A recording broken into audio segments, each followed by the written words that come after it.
a colcha de retalhos de Alcoólicos Anônimos. Agradecemos a doutora Patrícia de Saib, mais uma vez, seja bem-vinda, e a palavra é sua.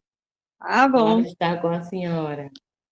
É com grande alegria, né, que eu participo do encontro, né, da comunidade, porque eu acho que é muito importante nós, profissionais, né, da área de saúde, nós possamos fazer esse intercâmbio, né, até para a gente melhorar as nossas práticas, né, com a comunidade, né, com as pessoas que estão vivendo, né, o dia a dia, e precisam fazer essa troca, né, no sentido de buscar mais informações, de buscar mais ferramentas, né, para implementar o trabalho, e a gente também precisa desse feedback da comunidade, né, no sentido de que a prática que a gente propõe, muitas vezes, não consegue ser tão eficaz em função de algumas questões que a gente precisa que alguém que está passando pelo processo, né, nos dê retorno. Então, eu entendo esse espaço como um espaço extremamente rico, né, espero contribuir, espero trazer de uma forma muito clara, e onde eu não for clara, eu peço que vocês, por favor, me perguntem, né, me direcionem em relação ao que é de maior interesse de vocês, tá certo? Hoje eu venho falar sobre um assunto extremamente instigante e muito presente na vida de todas vocês, eu acredito, porque quando a gente nasce sobre o signo, né, de ser uma mulher, né, a gente está mais suscetível e mais vulnerável a passar por essa condição do trauma, né? Muitas vezes as pessoas entendem trauma como coisas muito, assim, extremas.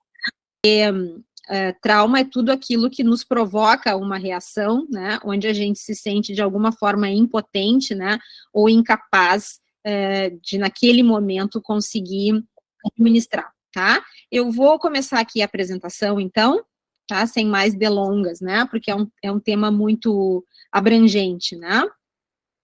Transtorno de estresse pós-traumático. O que seria isso, né, o transtorno de estresse pós-traumático? O que é o transtorno de estresse pós-traumático? Significa, então, um conjunto de problemas emocionais que podem ocorrer depois que alguém passou por um evento de vida terrível ou estressante, né?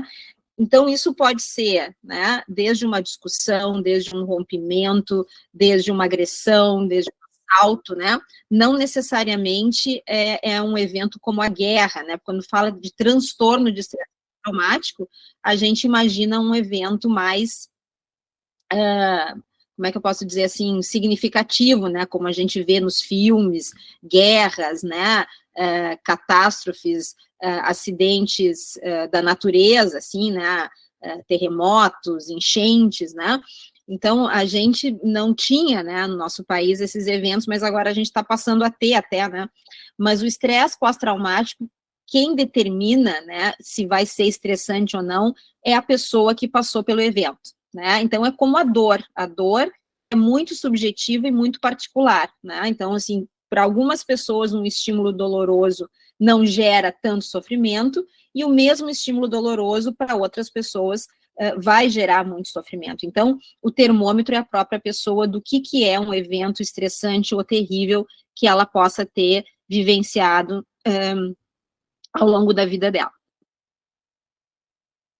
Então, quando você sobrevive a um trauma, né, significa que tu passou por uma situação que estava fora do teu controle, né? Então, a pessoa testemunhou uma situação onde ela pode ter sofrido um abuso sexual, um abuso físico, né? Um combate de guerra, como eu falei, ver alguém morto, sobreviver a um furacão ou a um acidente de carro, tá? Então, quando tu passa pela situação traumática, geralmente ela é um evento que faz com que a pessoa sinta que a sua vida, de alguma forma, está ameaçada. Sua resposta ao trauma envolve intenso desamparo, medo ou horror. Ou, se você fosse criança na época, né, um comportamento agitado ou desorganizado.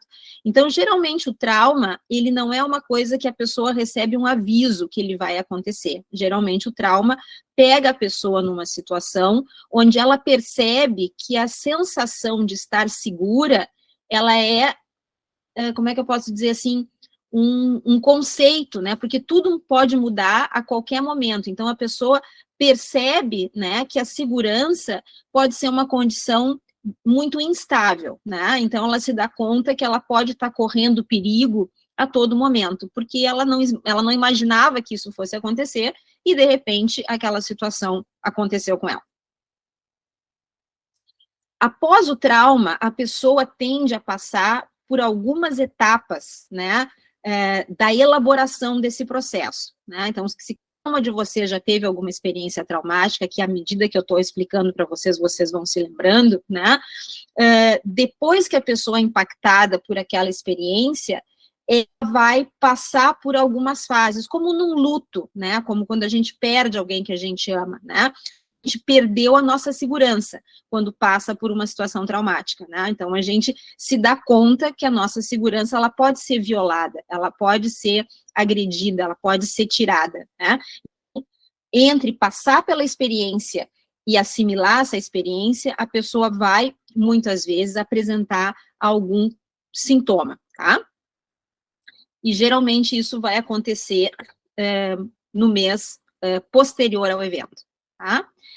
A intrusão dos pensamentos, né? Então, a pessoa começa a ter revivências, né? O trauma volta à mente, mesmo quando a pessoa não pensa sobre aquele assunto. Assim, eu estou cozinhando, eu estou assistindo um filme, eu estou indo tomar meu banho, né? E daqui um pouco, aquela experiência traumática vem à mente como se fosse o evento, né? Como se estivesse acontecendo naquele momento, né?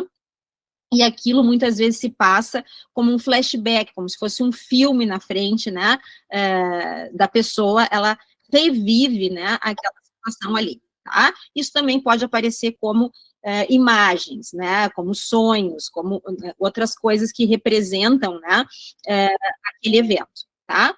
A evitação, né, então a pessoa começa, em função da sensação de desamparo, ela começa a se fechar, ela começa a evitar ir a lugares, ou frequentar lugares onde ela se sinta mais exposta, né? Ela para de conviver com determinadas pessoas, ela vai literalmente fazer que nem um bichinho com medo, né?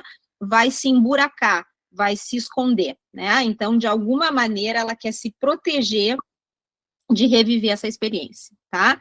A ansiedade, né? Então, a pessoa, muitas vezes, independente da lembrança que está acontecendo com ela, né, ela vai ter um basal de ansiedade muito grande, tá? Vai desenvolver problemas de sono, em função dos pesadelos, muitas vezes, né, e crises de raiva, de desregulação do emocional dela. Então, por pouca coisa, ela estoura, por pouca coisa, ela explode, por muito menos, assim, né, ela vai perder o controle, pode entrar numa crise de choro, né?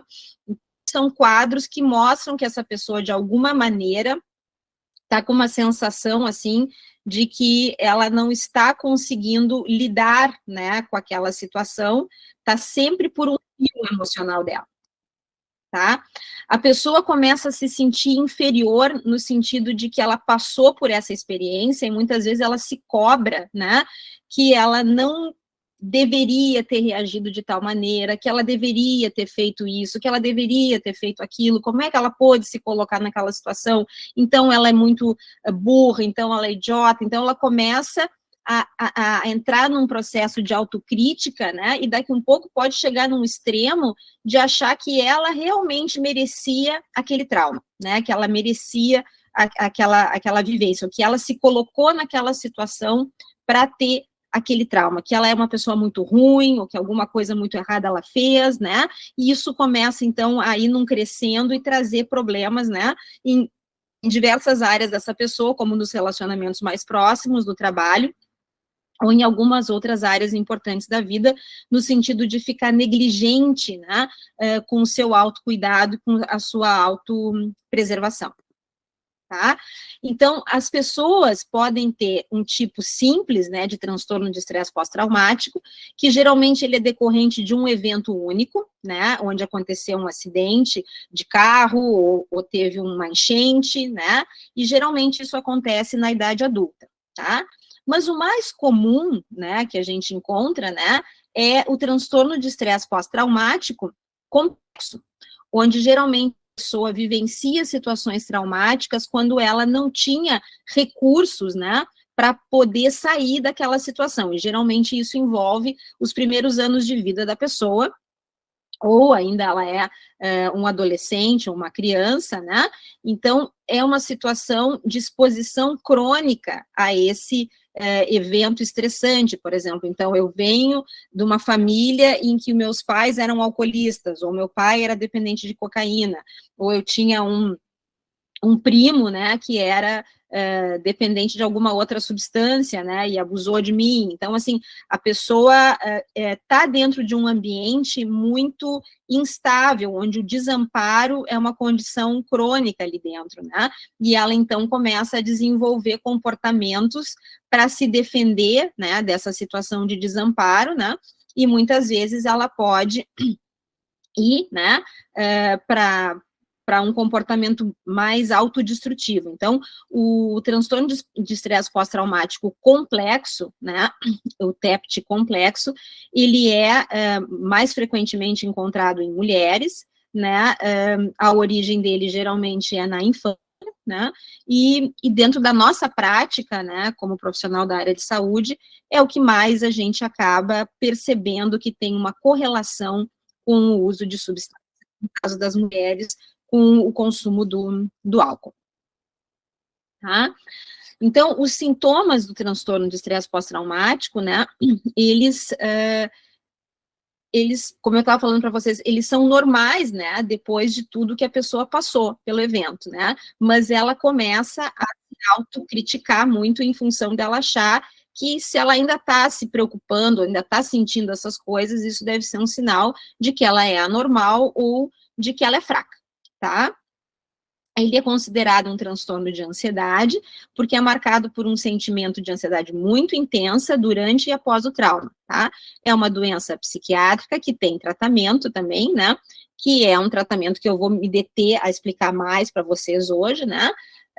E é possível a gente trazer, vamos dizer assim, esses sintomas sob controle, a ponto disso não atrapalhar mais a vida da pessoa, tá?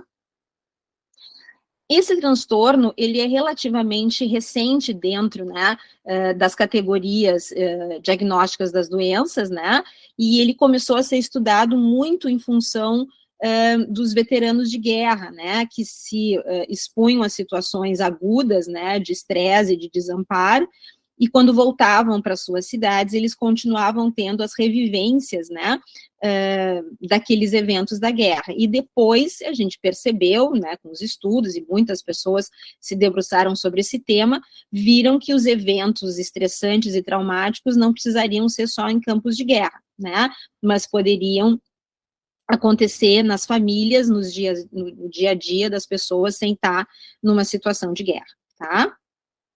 Então, as taxas do transtorno do estresse pós-traumático 61% dos homens sofrem traumas durante suas vidas, com 5% desenvolvendo o transtorno.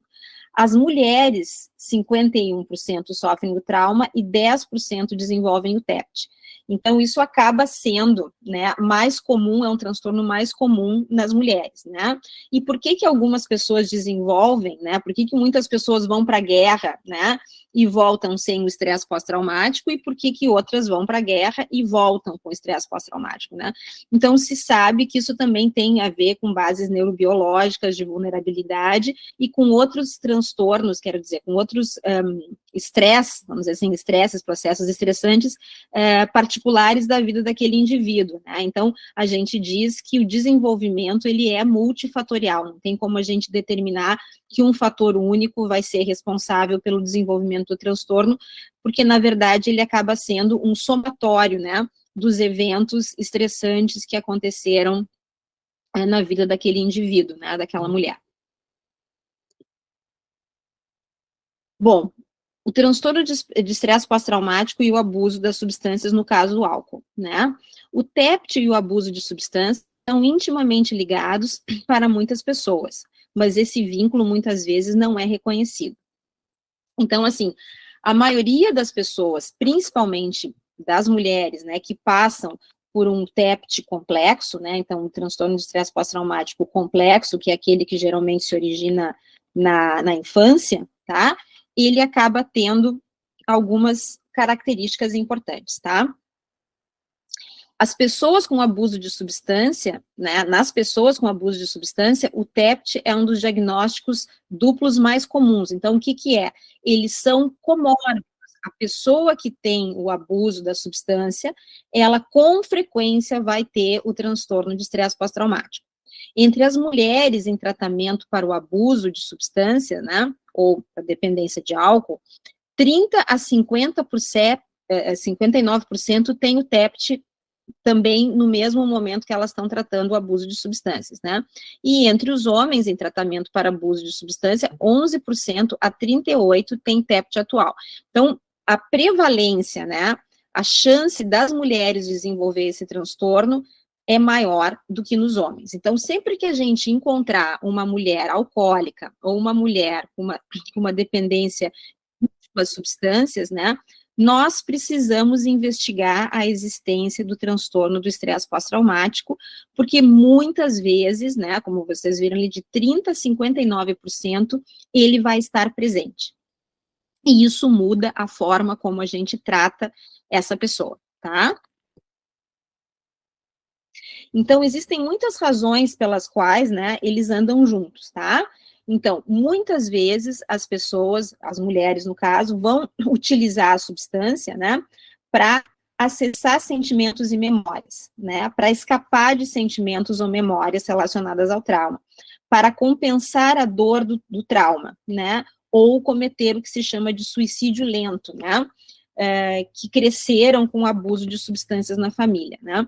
Então, muitas vezes o uso da substância, ele surge, né, e a pessoa descobre que aquela substância acaba aliviando o desconforto, acaba aliviando a ansiedade, acaba fazendo com que ela não tenha aqueles pensamentos intrusivos e desconfortáveis, né, fazem com que a pessoa consiga se desligar daquele desconforto que essas memórias do trauma acabam trazendo para ela, né, mas infelizmente não é só isso, né, que acaba acontecendo. Muitas vezes as pessoas, quando começam a usar a substância para ter esse alívio das memórias, ou do desconforto, ou da ansiedade que o transtorno do trauma traz, elas, depois de um certo tempo, quando já estão mais avançadas no consumo do álcool, por exemplo, né, o álcool, muitas vezes, ele não consegue mais abafar aquela memória, e ele começa a fazer o contrário, ele começa a trazer mais intensamente essas memórias. É como se virasse o fio da navalha, né? Eu vou lá buscar um olho para mim, mas daqui um pouco aquilo não está mais me aliviando, aquilo está piorando a minha memória, aquilo está piorando a minha raiva, aquilo está piorando, né, o meu descontrole emocional, né? Então a pessoa não sabe bem, depois de um certo tempo, né, se aquilo vai ajudar ou se aquilo vai piorar a sensação que ela está tendo, tá? Dois temas principais que são comuns em relação ao uso de substância e ao estresse pós-traumático, né? A pessoa que tem esse problema, geralmente, ela tem muita vergonha de ter passado pela situação de abuso, ou de assédio, ou de violência, ou de trauma, se coloque o nome que se for colocar, tá? Então, ela tende a permanecer, né, com aquela experiência de vida escondida dela mesma, tipo assim, não, isso foi há muitos anos atrás, isso não deveria estar mais me incomodando, isso não poderia estar mais me atrapalhando, né, então eu tendo a esconder. A forma como eu administro isso na minha vida, pode ser através do uso de uma substância.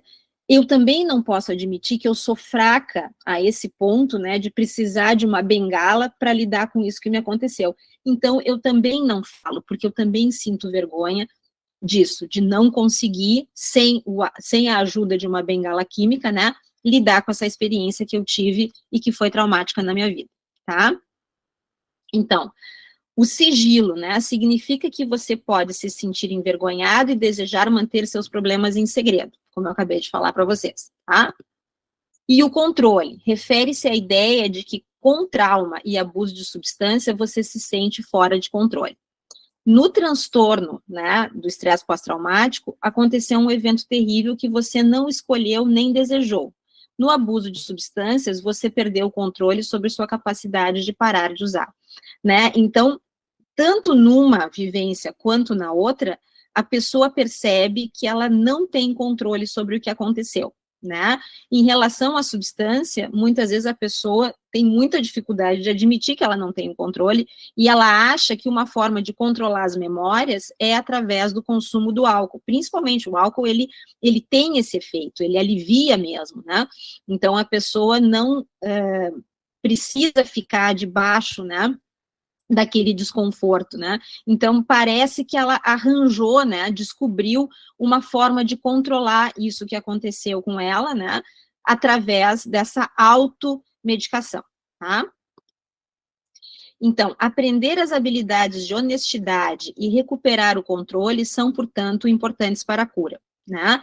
O controle no sentido de o controle emocional, não o controle sobre a substância, né? Então, se traz, né, como premissa para a pessoa entrar num processo de recuperação, ela poder desenvolver, né, habilidades para ser mais honesta, né, quando ela menos deseja ser, né, e conseguir recuperar uma maneira de lidar com a dor ou com o desconforto emocional que não seja pelo uso de uma substância. Então, cada um dos distúrbios torna o outro mais provável, né? E se você sofre de uso de substâncias, né, paradoxalmente, né, a pessoa usa aquilo para se proteger da memória antiga, mas ela se coloca num estado de vulnerabilidade atual que ela pode ser vítima de um novo trauma. E quando ela está intoxicada com álcool, quando ela perde o controle, quando ela sai do ar para não sentir o desconforto, ela fica um pato sentado para qualquer pessoa, qualquer situação, ser uma situação de risco para ela ser abusada, né? Tanto do ponto de vista sexual, quanto do ponto de vista físico, quanto do ponto de vista dela se acidentar, cair, se quebrar, ser atropelada, né? Passar por uma situação onde a vida dela fica realmente correndo risco, né? Então, é muito importante você se manter seguro para evitar mais traumas e a perpetuação no abuso das drogas, tá? A relação, né, ela é complexa e pode aumentar ou diminuir os sintomas do TEPT, como eu tinha falado, né? No entanto, a abstinência de substâncias, infelizmente, também pode aumentar ou diminuir os sintomas do estresse pós-traumático. Então, por isso que é importante, né, a pessoa desenvolver outras habilidades para lidar com o desconforto que vem quando as memórias do trauma surgem, né? Então, por isso que o tratamento, ele precisa ser um tratamento extremamente costurado, né, e não só dirigido a uma coisa, só ao álcool ou só ao TEPT, né, ele tem que ser um tratamento integrado, tá? Então, dentro dessa perspectiva de tratamento integrado, há muitos anos atrás, né, em 1970, um grupo, né, americano desenvolveu uma abordagem, de tempo aí, pessoal, uma abordagem que a gente chama sistêmica, né, onde a pessoa, né, o indivíduo, ele é tratado de uma forma não só centrada num diagnóstico, né, mas voltada para uma perspectiva central dentro do trauma, que é a perspectiva da segurança, né, de voltar a perceber, né, que ela pode criar, né, um ambiente de segurança onde ela vai ter algumas coisas sob controle, principalmente se ela não está utilizando a substância. Então, eu vou explicar para vocês, né, trazer para vocês o exemplo desse modelo de tratamento, tá? Então, esse modelo de tratamento é chamado de tratamento que busca a segurança. É chamado em inglês de Seeking Safety, tá? Ele foi projetado para mulheres com abuso de substâncias e traumas, né? Então, eu vou começar a explicar o que é essa abordagem, tá? Eu vou trazer alguns exemplos e, em função do tempo, eu vou poder me aprofundar um pouco mais ou não, tá? Então, é um tratamento integrado, que significa que os problemas de trauma e dos abusos das substâncias são trabalhados ao mesmo tempo para promover uma recuperação bem-sucedida. Esse modelo de tratamento foi desenvolvido, então, em Harvard, né, e numa outra universidade próxima ali de Boston, que chama McLean Hospital, né, em 1993. Eu tinha falado 1973, né, 93, né, com o financiamento do NIDA, tá? E a gente, então, vai apresentando para a paciente, né, essa perspectiva relacionada ao conceito de segurança, já que o trauma, ele está vinculado à percepção de que nada mais é seguro depois que a pessoa sofreu o trauma. Então, segurança inclui a capacidade de lidar com a vida sem o uso de substâncias, gerenciar os sintomas do trauma, como flashbacks, pesadelos e sentimentos negativos, cuidar-se bem, como fazer exames médicos regulares e alimentar-se bem, encontrar pessoas em que a pessoa se sente segura, né, e que possam apoiá-la, libertar-se da violência doméstica ou de outros relacionamentos abusivos atuais, prevenir comportamentos autodestrutivos, como os cortes, impulsos suicidas e o sexo inseguro, encontrar maneiras de se sentir bem consigo mesma e aproveitar a vida. Então, ele vende, né, essa perspectiva em relação a entrar num projeto onde tu vai desenvolver habilidades para construir essa vida mais segura, tá? Então, desenvolver um senso de autorrespeito. Então, as pessoas que têm esse transtorno e abusam de substâncias, né, elas dificilmente gostam delas mesmas. Elas desenvolvem uma autocrítica extremamente severa, como se elas já não tivessem mais chance, né, de ter alguma coisa boa na vida em função das coisas que ocorreram com elas, né. Então, o tratamento, ele também visa empoderar essas mulheres, né, dizerem que sim, que apesar de tudo que aconteceu e de todas as coisas ruins que ocorreram e da forma como ela conseguiu lidar com isso, ela tem direito, sim, a ser feliz nessa vida, né, até porque ela é uma sobrevivente, ela não é mais uma vítima, ela sobreviveu a esse trauma, tá? De que forma esse tratamento vai ser desenvolvido, né? Ele geralmente é desenvolvido em grupo, né? E ele trabalha em cima de 25 tópicos, né? Através de uma abordagem cognitivo-comportamental, tá? Porque isso mostrou que, através dessa abordagem, nós conseguimos desenvolver algumas medidas, algumas formas de medir o progresso que a pessoa vem tendo ao longo do tratamento, e isso acaba sendo um fator que aumenta, né, a autoeficácia, que é a percepção que a pessoa tem de que ela consegue realmente fazer as coisas que ela se propõe a fazer. Isso vai aumentando, né, o sentimento de confiança pessoa em relação a ela mesma. Quando isso acontece em grupo, isso também acaba sendo um espelho, né? Então, tipo assim, se a fulana, se a Maria conseguiu, eu também posso conseguir, né? E isso meio que vai criando um círculo virtuoso, né, de motivação entre essas mulheres, né? As sessões, elas têm um formato estruturado, onde a pessoa chega e faz o que se chama de check-in emocional, falando sobre eventos que ocorreram naquela semana e que envolvem ou não a situação de trauma, né? O tópico da sessão, que pode ter, por exemplo, autoconfiança, ou pode ser autocompaixão, né? Vai ser desenvolvido e estudado e trabalhado, e exercícios vão ser propostos, né? E depois se faz o check-out com as propostas que a pessoa vai levar a partir daquilo que ela discutiu na sessão, tá? Então, aqui tem um exemplo de como é que acontece, né, o check-in emocional, né, e uma das coisas principais, né, que a gente acaba educando os pacientes a fazer é buscar apoio na comunidade, buscar redes de apoio na comunidade, que vai, então, os grupos de mútua ajuda, que vai dentro de alguma perspectiva também espiritual que faça sentido para aquela pessoa, né, então, buscar outras redes de suporte além da terapia, tá?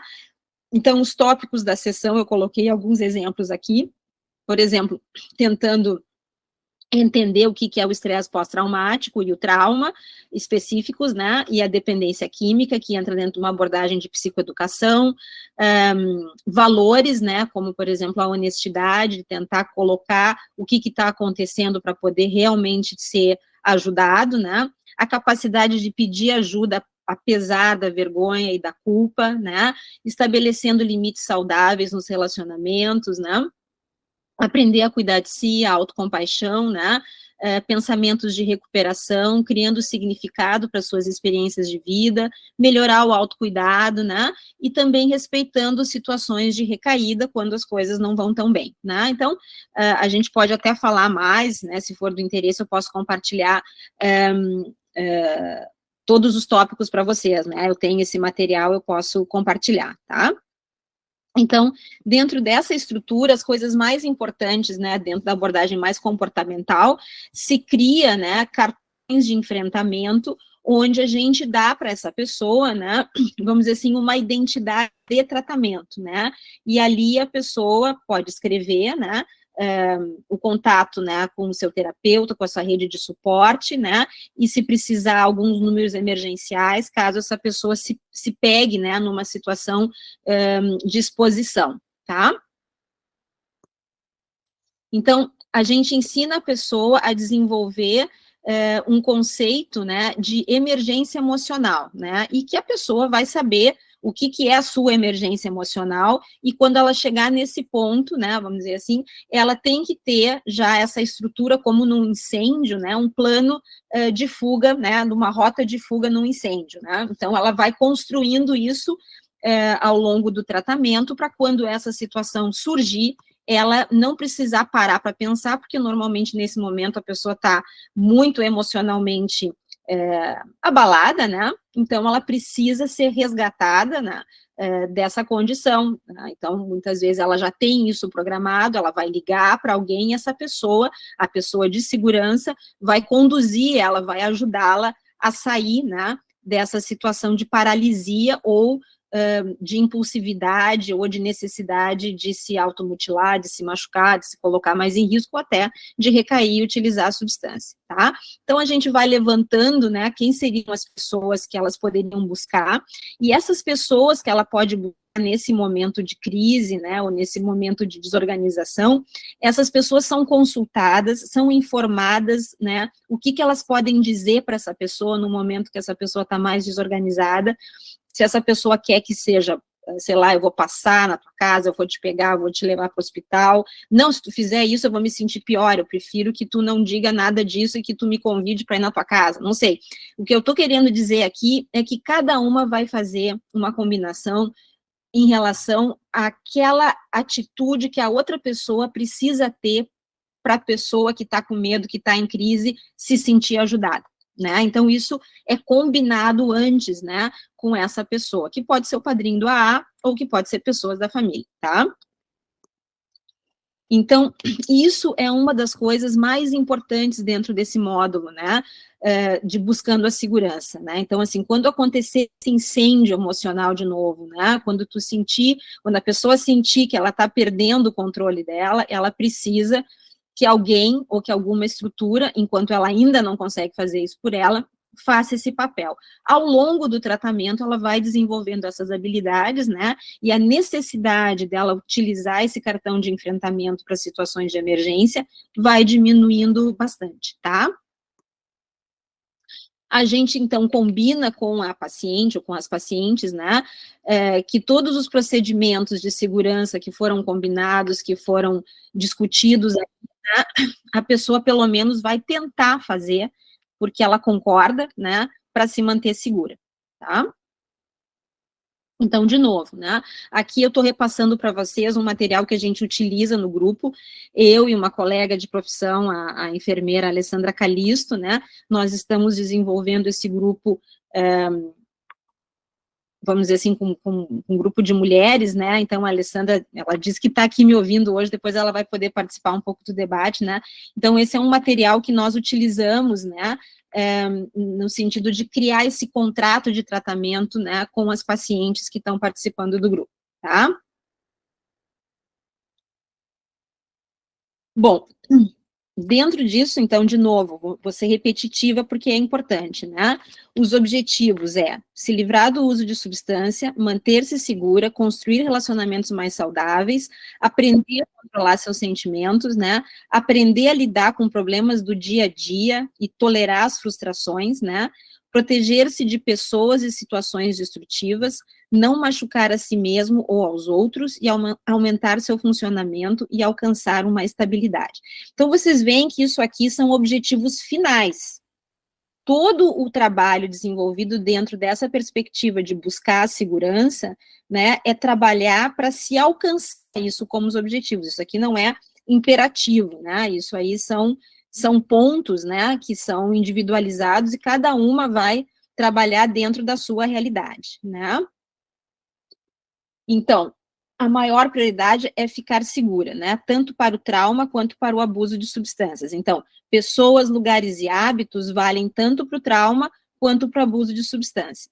E existem várias fases de cura, né, então a gente não pode imaginar no início do tratamento, né, que a pessoa tenha que desempenhar, até porque essas pessoas normalmente têm um senso de exigência muito elevado, né, então a gente tem que ir devagar e sempre, né, um dia de cada vez, enaltecendo e valorizando cada progresso que essa mulher fizer, né, tanto no sentido de se proteger de futuros traumas, quanto no sentido de poder trabalhar internamente, né, o sentimento que vem do trauma passado, sem recorrer ao uso de uma substância, né, então, abandonar a substância, permanecer viva e não se machucando, localizando uma rede de pessoas de apoio e aprendendo a lidar com os problemas do dia a dia.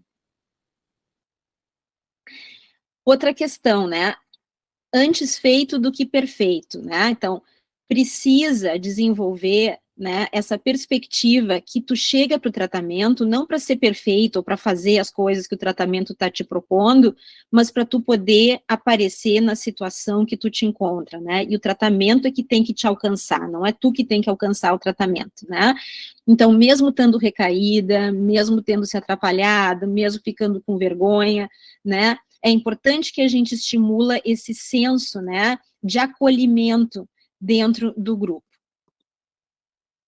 Ressalta os pontos fortes que a pessoa está tendo, mesmo que ela não esteja conseguindo ficar abstinente da forma como ela gostaria, né?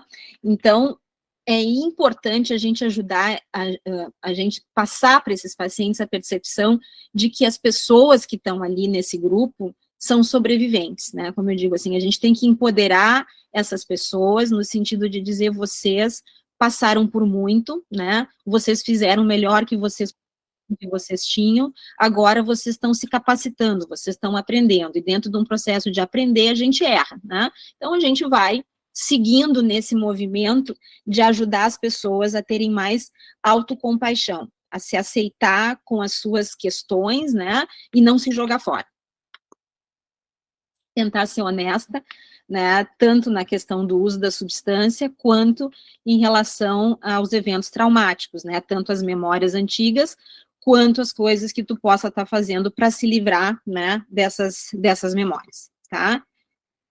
Criar novos objetivos, né, ajudar esse paciente a trabalhar numa perspectiva de que a vida é daqui para frente, o que foi, né, o que tu investir agora vai crescer, né, então, se comparar consigo mesma, individualizar a sua caminhada, a sua jornada de recuperação, né, e sempre buscar novas experiências nesse sentido, assim, pensar que se outras pessoas conseguiram, tentaram de uma determinada forma e deu certo, que tu ainda não tentou, tudo bem, é diferente, mas daqui a um pouco tu tenta, pode funcionar para ti, ou vai funcionar 100%, vai funcionar 50%, mas o interessante é tu te abrir para novas perspectivas, tá? Então mantenha-se focado nos seus próprios objetivos, né, então é nesse sentido. Isso é uma questão importante, né, porque muitas vezes as pessoas não têm uma ideia de que quando elas vão entrar num processo de melhora, né, a melhora vai ser uma curva ascendente que sempre vai ir para cima e nunca vai ter nem parada, nem recaída, né.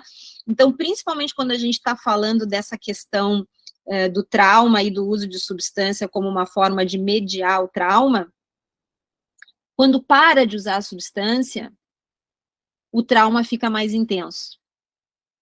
E aí a pessoa vai se sentir pior. E aí a pessoa vai ter que lidar com esses fantasmas que há muito tempo ela vinha botando debaixo do tapete, dentro do armário, escondendo em algum lugar, né? E eles começam a aparecer. e muitas vezes isso empurra a pessoa de volta para o uso da substância, ou então a pessoa vai cair numa depressão muito significativa, muito importante. E antigamente se imaginava que para trabalhar com trauma tinha que ficar se falando sobre o trauma, né? E hoje se sabe que não, né? Hoje se sabe que o mais importante, porque não vai se mudar o que aconteceu, né? É a gente construir uma sustentação que dê para a pessoa, né? A perspectiva de que ela está muito distante daquele evento, né? E que ela desenvolveu habilidades para não se colocar mais em situações de abuso, de assédio, né, coisas que deixaram ela traumatizada, do que voltar para aquele trauma, né. Então, existem outras modalidades de tratamento que eu posso falar para vocês, né, como, por exemplo, o MDR, né, que é uma psicoterapia específica para trauma, né, então, neste momento, o terapeuta tem que ter a sensibilidade de entender falando sobre o trauma, né, que a pessoa vai melhorar. Às vezes isso pode até piorar bastante a situação do paciente, deixando ele bem mais deprimido, tá? Então, a gente também tem que alertar a pessoa que isso vai acontecer, e para ela poder pedir ajuda o quanto antes ela perceber que isso está acontecendo, para não ficar sofrendo sozinha, tá? Liberte-se do uso das substâncias, né? Isso vai te fazer bem, mas tem esse senão, que muitas vezes quando sai o remédio que a pessoa vinha se dando para tratar, né, o trauma, muitas vezes vai acontecer o ressurgimento dessas lembranças, né, uma revivência desses traumas novamente, né, e aí talvez a pessoa recaia várias vezes até conseguir desenvolver uma outra forma de lidar com o desconforto dessas memórias, tá? A pessoa conseguir manter, né, o compromisso entre as sessões de grupo, quanto mais aderida, né, ao grupo, melhores as respostas, né, quanto mais a pessoa investir no seu tratamento, mais retorno ela vai ter, né, ela poder sair da sessão, né, tanto individual quanto em grupo, com uma tarefa para casa, né, no sentido de tarefa de autocuidado, né, ou de evitação de uma situação que possa trazer risco para ela, né, é uma forma dela levar todo o grupo junto com ela, né, quando ela está, né, inserida num grupo, e ela tem que enfrentar uma situação desconcertante, uma situação que pode lembrar o trauma ou o desamparo, né, ela segue acompanhada do grupo inteiro, o grupo todo participa desse momento, ela não fica sozinha, né, então ela pode, dentro da capacidade, né, que ela desenvolveu de pedir ajuda, ela pode recorrer a esse grupo para conseguir ser o suporte emocional dela nesse evento, nessa situação que ela vai ter que enfrentar, por exemplo, né. Então, tu poder sair do grupo, né, ou do tratamento, carregando uma atividade que vai te lembrar que tu é integrante, né, de um grupo e que tu não está sozinha, isso também dá um suporte emocional importante para o paciente. Tá? Então, exemplos de estratégias que a gente solicita para a pessoa aprender a fazer ao longo do tratamento, né, é pedir por ajuda, né, que é uma coisa bem difícil, né, a pessoa buscar alguma coisa que ela se sinta, né, inspirada, encorajada, se vai ser um animal, se vai ser uma região, se vai ser dançar, se vai ser pintar, se vai ser cantar, né, é fazer alguma atividade que possa trazer uma leveza para a vida dela, né, deixar uma cena ruim, quando ela perceber que aquela pessoa que briga com ela, que discute com ela, está chegando no ambiente, ela poder decidir que ela não vai ficar ali, né, não porque ela é fraca, mas porque ela está se economizando, que ela não quer encher o saco dela naquele dia, naquela hora, né.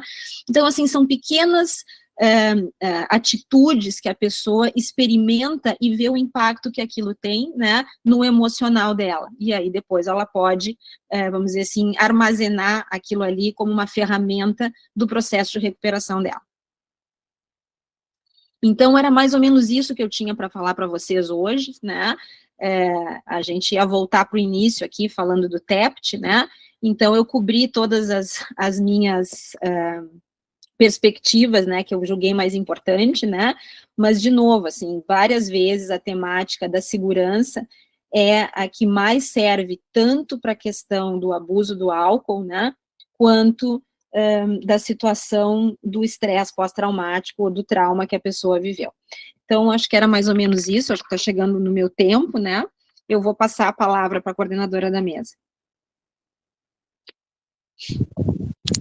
Eu quero agradecer, em nome da Sexta Colcha de Retalhos de Alcoólicos Anônimos, da Colcha de Retalho de Alcoólicos Anônimos, a doutora Patrícia de Sá